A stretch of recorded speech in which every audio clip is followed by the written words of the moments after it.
నమస్తే. ఎస్సీ వర్గీకరణపై మనతో పాటు మాట్లాడడానికి ఎస్ఎస్ఎఫ్ రాష్ట్ర అధ్యక్షుడు ఆ, వేదాంత్ మౌర్య గారు ఉన్నారు. అన్న చెప్పండి అన్న, ఫస్ట్గా ఎస్సీ వర్గీకరణ పైన. సో మాలలు మాదిగలు ఒకప్పుడు సోదర భావంతో ఉన్నవారు ఈరోజు మాలలు వర్సెస్ మాదిగలుగా మారుతా ఉన్నారు. అంటే సింహ గర్జనలో కూడా మనం చూస్తున్నాం ఏ విధంగా అయితే ఖబర్దార్ అది ఇది అని చెప్పేసి మాట్లాడదు. సో దీన్ని ఎట్లా చూడొచ్చు? ఇప్పటికీ నేను మాలలు మాదిగలు వేరైనా అంటే నేను నమ్మను. ఉమ్, నేను దాన్ని స్వీకరించను కూడా. ఉమ్, ఇప్పటికీ మాలలు మాదిగలు అన్నదమ్ములానే ఉన్నారు. ఉమ్, ఇక్కడ స్వలాభం కోసము, వాళ్ళ స్వార్థం కోసము, రాజకీయ పలుకుబడి కోసము, ఆర్థిక వెసులుబాటు కోసం చేస్తున్నటువంటి ఉమ్, కుట్రదారులు చేస్తున్నటువంటి మోసాలే తప్ప ఇక్కడ మాల మాదిగలు ఎప్పుడు వేరు కారు. వాళ్ళు అన్నదమ్ములే, ఉమ్, అన్నదమ్ములానే ఉంటారు. ఎవరైతే ఎస్సీ వర్గీకరణ వ్యతిరేకిస్తురో సోకాళ్ళు మేధావులు మాత్రమే వ్యతిరేకిస్తురు. ఒకప్పుడు కత్తి పద్మారావు లాంటి వాళ్ళు ఉమ్, సపోర్ట్ చేయలేరా ఎస్సీ వర్గీకరణకు? ఉమ్, పనిచేసారు కదా. ఆయన కంటే మేధావుల వీళ్ళు? ఉమ్, గద్దరన్న లాంటి వాళ్ళు సపోర్ట్ చేయలే. ఉమ్, ఆయన కంటే మేధావుల, ఆయన కంటే గొప్ప రచయితల, గొప్ప సింగర్ల? ఉమ్, కాదు కదా. ఉమ్, గొప్ప గొప్ప వాళ్ళందరూ వాళ్ళ స్వార్థం కోసం ఎప్పుడు పనిచేయలేరు. ఎప్పుడు సమాజం కోసం పనిచేస్తారు, సమాజ నిర్మాణం కోసం పనిచేస్తారు, సమాజ బాగు కోసం పనిచేస్తారు. కాబట్టి వాళ్ళు అన్ని వర్గాలు బాగుండాలని కోరుకుంటారు. కాబట్టి వాళ్ళు ఎవరు వ్యతిరేకించలేరు. మెయిన్ గా సింహ గర్జనలు చూసుకుంటే ఖబర్దార్ మాదిగల్లారా కావచ్చు, కొన్ని పాటలు కూడా అంటే దీనిపైన కూడా మాలలు వర్సెస్ మాదిగ సపరేట్ గా పాటలు కూడా వాడుకున్న పరిస్థితి మనం చూస్తాం. సో దీనికి నేను అదే చెప్తున్నాను, ఎవరి స్వలాభం కోసం వాళ్ళు వాడుకుంటున్నారు తప్ప జాతి కోసము ప్రేమ ఉన్నోళ్ళు కాదు. అదే ఈ వెంకటస్వామి గారిని అడుగుతున్నా, జాతి మీద ఇంత ప్రేమ ఉంది కదా, ఈ మహాగర్జన జరగడానికి కారణం ఆయన కదా. అది నిజమైన అబద్ధమైన ఎవరికి తెలిసిన తెలియకపోయినా అది నిజం. ఇది ప్రాపగండ చేయడం కాదు కదా. ఎక్కడ ప్రతి జిల్లాలలో కార్యక్రమాలు పెట్టడానికి ఆయననే అనుకున్నాడు, ఆయననే నడిపించిండు. అంతేందుకు ఈ హైదరాబాద్ లో సింహ గర్జన పెట్టడానికి కూడా కారణం ఆయననే స్టేజ్ మీద ఉండు, ఆయన ఫ్యామిలీని జోకించుకుండు. అది వాస్తవం. ప్రతి ఒక్కరు కూడా వెంకటస్వామి గారు డాక్టర్ బాబాసాహెబ్ అంబేద్కర్ గారితో పోల్చుకుంటే ఎవరయ్యా ఆయన కంటే మించిన వాళ్ళు? డాక్టర్ బాబాసాహెబ్ అంబేద్కర్ గారిని ఆయన బర్త్డేని ప్రపంచ నాలెడ్జ్ డేగా ప్రకటించారు. ఆ రోజు డాక్టర్ బాబాసాహెబ్ అంబేద్కర్ గారి ఫోటో ఎంతైతే ఉందో వివేక్ వెంకటస్వామి వాళ్ళ ఫాదర్ కాకక్క ఫోటో కూడా అంతే ఉంది. అంటే ఈక్వల్ టు బాబాసాహెబ్ అంబేద్కర్. అస్సలు యాక్సెప్ట్ చేయము. మాదిగల కోసం లేకపోతే మాదిగల కోసం పోరాటం చేసే వ్యక్తిని కాదు నేను, సబ్బండ వర్గాల కోసం పనిచేసే వ్యక్తిని, సైంటిఫిక్ స్టూడెంట్ ఫెడరేషన్ రాష్ట్ర అధ్యక్షుడిని నేను. ఇంకోటి ఆ రోజు కూడా మెయిన్ చూసుకుంటే రెంజుల రాజేష్ కావచ్చు, సో పాటలు పాడి అంటే ఖబర్దార్ అని చెప్పేసి కొన్ని నినాదాలు కూడా చేశారు కదా. సో అంటే కంప్లీట్ గా మేము ఎస్సీ మాలలు కాదు మాదిగల వ్యతిరేకం అని చెప్పి అట్లా చాలా వరకు కూడా వ్యాఖ్యలు చేశారు. నేను చాలా తన తరగతి 2 సంవత్సరాలు పనిచేసిన వ్యక్తిని. ఆయన తమ్ముండ్లా ఇప్పటికీ ఆయన మా అన్ననే. ఏదో మాదిగలను తిట్టినాను లేకపోతే మాలలని తిట్టినాను నేను ఆయన వ్యతిరేకించడానికి ఏం లేదు. ఆయన ఒక చదువుకున్నటువంటి వ్యక్తి, లేకపోతే ఆయనకు సామాజిక స్పృహ ఉన్నటువంటి వ్యక్తి. డాక్టర్ బాబాసాహెబ్ గాని మహనీయుల ఆలోచన విధానంతో ఉన్నటువంటి వ్యక్తి కాబట్టి ఆయన మేము గౌరవిస్తాం. కానీ ఒక కులానికి మాత్రమే సపోర్ట్ చేస్తూ పని చేసినట్టయితే ఆయనని వ్యతిరేకిస్తాం. ఆయన ఇన్ని రోజులు ఎస్సీ ఎస్టీ బీసీ మైనార్టీలు వర్ధిల్లాలి, జై అంబేద్కర్, జై కాన్సీరామ్ అని, జై పెరియర్ అన్నటువంటి వ్యక్తి జైమాల అంటుండే. అంటే ఎవరికైనా ఇంటర్ తర్వాత 10th తర్వాత ఇంటర్ వస్తుంది బ్రదర్, ఇంటర్ తర్వాత డిగ్రీ వస్తుంది, డిగ్రీ తర్వాత పీజీ వస్తుంది, పీజీ తర్వాత పిహెచ్డి వస్తుంది. కానీ పీజీ తర్వాత ఇంటర్ రాదు. జ్ఞానము పెరుగుతూ పోవాలి, తగ్గుతూ వస్తుంది జ్ఞానం అన్నారు. అది మూర్ఖత్వం అంటారు. అన్ని వర్గాల కోసం పనిచేసినటువంటి వ్యక్తి నువ్వు పుట్టొచ్చు, నువ్వు మాలగానే పుట్టొచ్చు. నీ మాల జాతిని డాక్టర్ బాబాసాహెబ్ అంబేద్కర్ గారు అన్నాడు కదా, కుల చైతన్యం కావాలి, కుల నిర్మూలన జరగాలంటే కుల చైతన్యం కావాలి, మత నిర్మూలన జరగాలంటే మతాంతర వివాహాలు చేసుకోవాలని చెప్పి డాక్టర్ బాబాసాహెబ్ అంబేద్కర్ గారు అన్నారు. ఆయన ఆదర్శంగా నేను అమ్ముడు పోయిన అంబేద్కర్ ఐటమ్ కావాలి అని స్టేజీల మీద పొగడతలు పడించుకొని సప్పట్లు కొట్టించుకోవడం కాదు కదా. డాక్టర్ బాబాసాహెబ్ అంబేద్కర్ అడుగు జాడలు నడుస్తున్నావు, పెరియార్ అడుగు జాడలు నడుస్తున్నావు, పూలే అడుగు జాడలు నడుస్తున్నావు, మహనీయులు అడుగు జాడలు నడుస్తున్నావు, బుద్ధుని ఆలోచనతో నడుస్తున్నావు. అంటే నీ ఆలోచన ఒక కులం కాదు, ఈ వర్గము. ఎవడైతే ఇప్పుడు ప్రతిపక్షంగా ఉండాలి, నేనైతే ప్రతిపక్షంగా ఉండాలనుకుంటా భయ్. ఎవరైనా కానీ ఎవడైనా అధికార పక్షాన ఉండే, ఎందుకంటే ప్రజల పక్షాన ఉండేది ప్రతిపక్షము. ప్రజలకు కావాల్సినవి ప్రజలకు రావాల్సినవి ఏవైతే ఉంటే ఫలాలు, అవి ఫలాలు అందించడం కోసం ప్రయత్నం చేస్తాం. కాబట్టి ప్రతిపక్షంగా ఉండాలని కోరుకుంటాం. అట్లాగే నువ్వు బాధితుల పక్షాన ఉండు.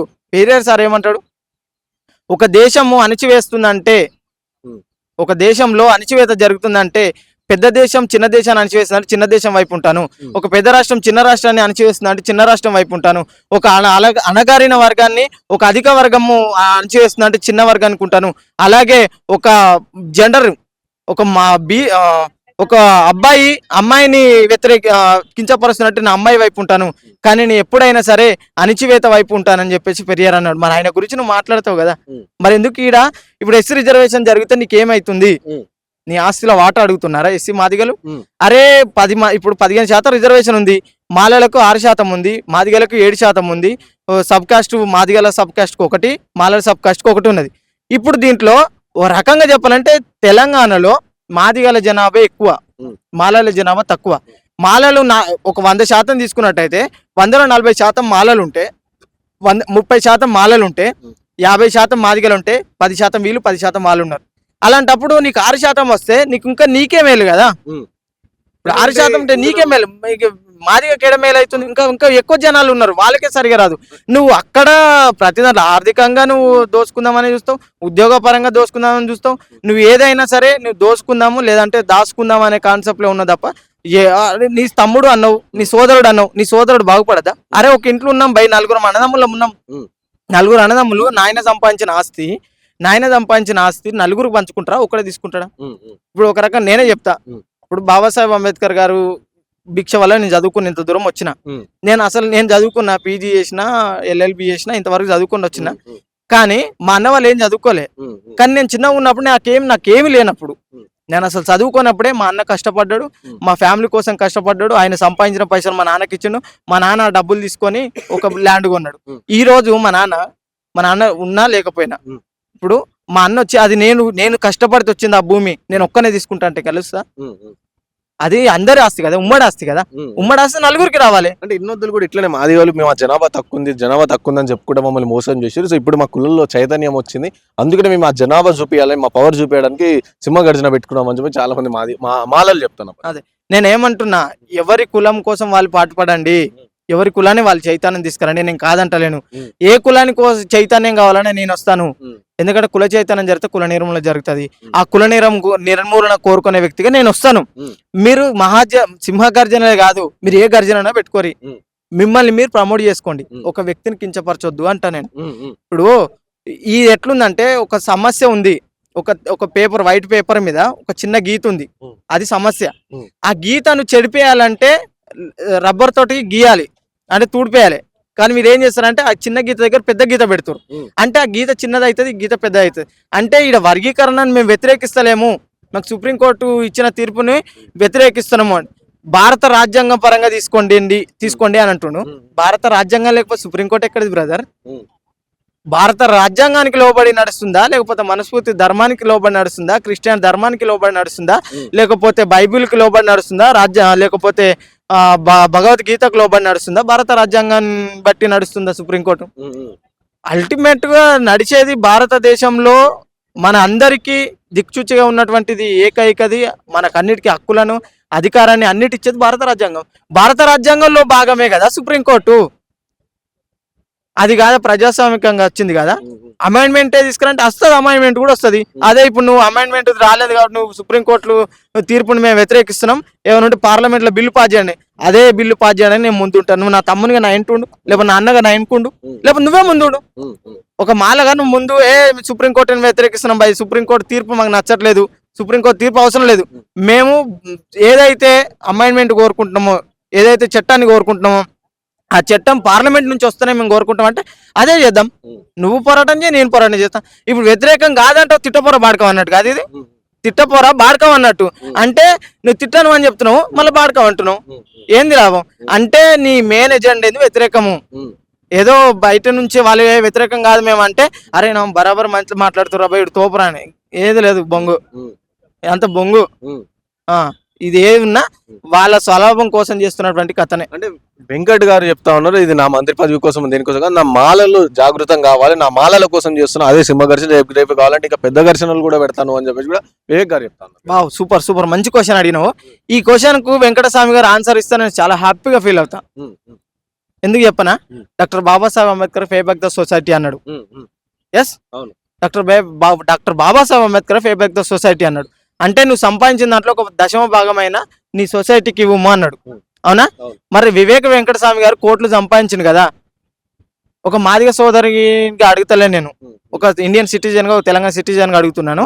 నీ మాల సోదరునికే ఒక రెంజల్ల రాజేష్కో, లేకపోతే దిగంబర్ కాంబ్లేకో, వాడు సర్పేళ్ళ రాజేష్ అంట, వాడైతే వానికి నోటికి హద్దులు లేకుండా పోతున్నాయి, వాడు మనిషా గాడిద గోడిద ఏం తెలుస్తలేదు. సో వానిక నీ ఆస్తిలో ఒక 100 కోట్లు ఫర్ సపోజ్ నీ ₹1,00,000 ఉందనుకో, ఆ లక్షల దశమ భాగం 10,000 రెంజాల రాజేష్కో దిగంబర్ కామ్రేకో రాసి మరి నేను హ్యాపీగా ఫీల్ అవుతా. అంతే కదా. ఇప్పుడు నువ్వు డాక్టర్ బాబాసాహెబ్ ఆలోచనతో ముందుకు వస్తున్నా, నేను అది చేస్తున్నా అంటున్నావు కదా, మరి నీ ఆస్తిలో ఉన్నటువంటి 10% నువ్వు రాసేయగలుగుతావా నీ జాతి కోసము? వివేక్ వెంకటస్వామి గారిని అడుగుతున్నా నేను. నీ ఇంట్లో మరి నువ్వు నీ జాతి కోసం, నీ మంత్రి పదవి కోసం కాదంటున్నావు కదా, మరి మంత్రి పదవి ఆశించరు నువ్వు, ఒక ఎమ్మెల్యే సరిపోతుంది కదా నీ ఇంట్లో.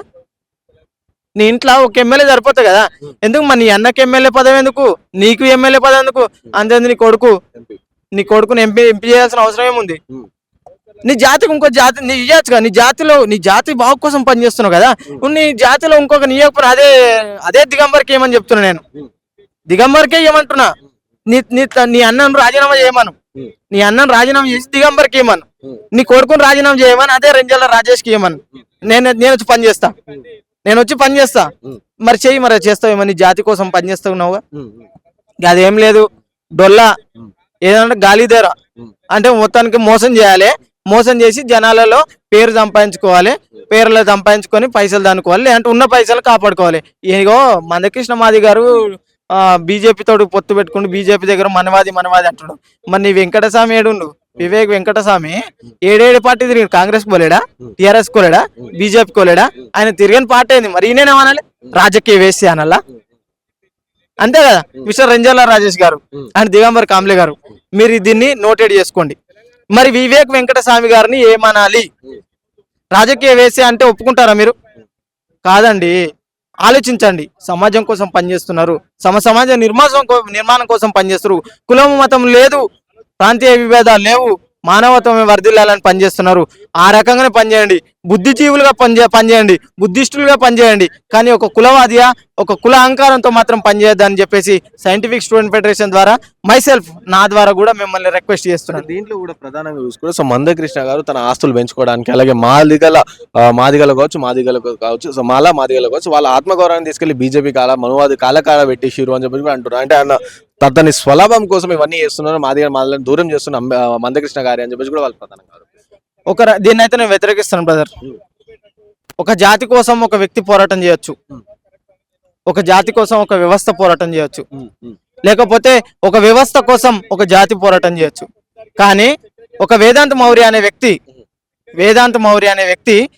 ఒక దగ్గర ఒక వ్యక్తిని గౌరవంగా ఒక కాలు మొక్కుతేనో, నేను ఎవరి కాలు మొక్కను, అది వేరే విషయం అనుకో. ఒక వేదాంత మౌర్య అనే వ్యక్తి ఒక కాలు మొక్కితే ఎస్ఎస్ఎఫ్ సంఘం మొత్తం పోయి కాలు మొక్కినట్టు కాదు బ్రదర్. అలాగే జాతి కోసం పోరాటం చేస్తున్నటువంటి జాతి పిత ఆయన మాదిగ జాతి కోసం 30 సంవత్సరాలుగా ఆయన నడవని నడకలేదు, ఆయన చెయ్యని పని లేదు. కొందరు అంటారు, అంటే వాళ్ళకి మళ్ళీ ఏ రకంగా ఊహించుకోరో తెలియదు కానీ మాలల సింహగర్జన చూసిన తర్వాత ఒక్కొక్కరి జేబులు దడిచినాయి, ప్యాంట్లు దడిచినాయి, లేకపోతే నిద్రలు పడతలేవు అంటే నేను వేదాంత మౌర్యగా నేను అంటున్నా. మరి ఇంతకుముందు 30 సంవత్సరాలుగా ఎన్ని సింహగర్జనలు పెట్టిండు? మాదిగ సింహగర్జన మందకృష్ణ మాదిగానా? మీ లాగులలో పుర్రు కొట్టుకురా ఏంది? ఈడ 1,00,000 మంది వచ్చి ఇట్లా చేస్తే 10 లక్షల మందితో నింపిండు. మరి ఏమైంది? లాగులు ప్యాంట్లు దడిచినాయా? నిద్రలు పట్టలేవా? జోగొట్టాలా? మందకృష్ణ అన్న వచ్చి జోగొట్టాలా, లేకపోతే ఇంకా మాదిగలు వచ్చి జోగొట్టాలా? జోగొట్టాల్సిన అవసరం లేదు బ్రదర్. ఒక వ్యక్తి పని చేస్తుండు, అవును, ఒక జాతి అభ్యున్నతి కోసం పనిచేస్తుండు, అంతేగాని ఆ జాతి యొక్క రిప్రజెంటేటివ్ అంటే ఆయన జాతి తరపున వెళ్ళిండు, కానీ జాతే ఆయన కాదు. జాతే ఆయన కాలు మొక్కిండని అరే ప్రేమ ఉంటది భయ్. ఇప్పుడు నేనున్నా, మా ఎమ్మెల్యే, నేను ఆందోళన నియోజకవర్గం ఒక ఎస్సీ రిజర్వ్డ్ కాన్స్టిట్యున్సీలో వ్యక్తిని నేను రేపటికాడ ఎమ్మెల్యేని అయితేనా కానీ తర్వాత విషయం. కానీ అక్కడ టిఆర్ఎస్ ఉంది, కాంగ్రెస్ ఉంది, బీజేపీ ఉంది. ఇది వరకు టిఆర్ఎస్ ఉండే, క్రాంతి కిరణ్ అన్న చాలా ఫ్రెండ్, మంచి క్లోజు, అన్నతో మంచి భావ సంబంధాలు ఉన్నాయి, అన్నతో ఆయన నాస్తికుడు, ఆయనతో పనిచేసినాం. ఇప్పుడు మన దామోదర రాజనరసింహ గారు వచ్చారు కాంగ్రెస్ నుంచి, మరి ఆయనతో కూడా పనిచేయడానికి సిద్ధంగా ఉన్నాం. అంటే ఒక ఎస్సీ రిజర్వేషన్ అయినా ఏదైనా ఒక ఎమ్మెల్యే 100 ఓట్లు ఉంటే 100 ఓట్లు 60 ఓట్లు పడ్డోడు ఎమ్మెల్యే అవుతాడు, 40 ఓట్లు పడ్డోడు ఓడిపోతాడు. కానీ 40 ఓట్లు పడ్డానికి ఎమ్మెల్యే కాకుండా ఉండాడు గెలిచినోడు, 100 ఓట్లకు ఎమ్మెల్యే ఒక్కడే. సో ఓడినా గెలిచినా అది ఎలక్షన్ల వరకే ఉండాలి, తర్వాత పార్టీ కాదు, పదవులు కాదు, ఏది కాదు, మనం ప్రజాస్వామ్యం కోసం పనిచేయాలి అనేది కోరుకునే వ్యక్తిని.